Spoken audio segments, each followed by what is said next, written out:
Meanwhile, the United States has been at the forefront in trying to isolate Russia globally over its invasion of its neighbor. Washington has imposed multiple sanctions on Moscow, but even as Russia continues to pound Ukraine, there is one key area where the two Cold War rivals have now agreed to continue with their cooperation for the time being. And this, of course, has got to do with America's NASA and Russia's ROSCOSMOS, who have now signed a long-sought agreement, and this will allow the Russian cosmonauts to fly to the US-made spacecraft, and the American astronauts will be able to hitch a ride on the Russia's Soyuz rockets. Under the new agreement, the first integrated flights will, of course, take place in September, and Russian President Vladimir Putin spoke of the robust partnership with the United States in terms of space. Мы рады, что наши специалисты успешно работают по программе МКС с коллегами из Соединенных Штатов Америки, одной из ведущих космических держав. Это наглядный пример эффективного партнерства наших стран в интересах всего человечества. Так же, как мы сейчас пытаемся организовать работу и с актуальными проблемами. Now, interestingly, before the announcement, the Russian space program's outspoken chief, Dmitry Rogozin, was replaced, and Yuri Borisov, the country's deputy prime minister, will now lead the space program. Earlier, Rogozin had threatened to deorbit the space station and crash it into the US or in Europe. Rogozin had also touted the capability of the new Sarmat missile to launch a nuclear strike on the United States.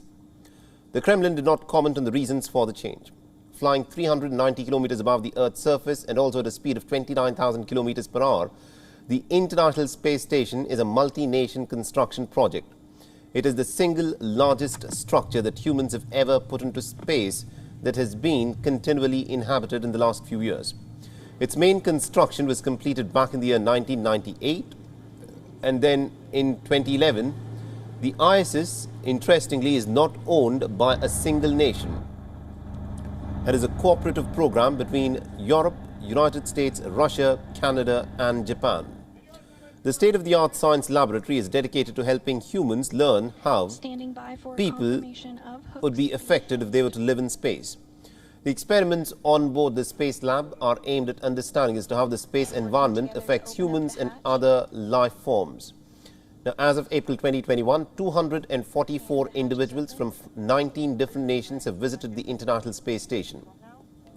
Moreover, the agreement comes after the European Space Agency terminated its contract this week with Russia over the Mars rover mission, and the European Space Agency and the ROSCOSMOS had been collaborating on that mission that would be looking for signs of life on Mars using the European ExoMars rover.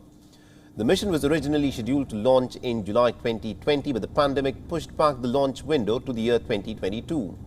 And later, it was suspended weeks after Russia's invasion into Ukraine.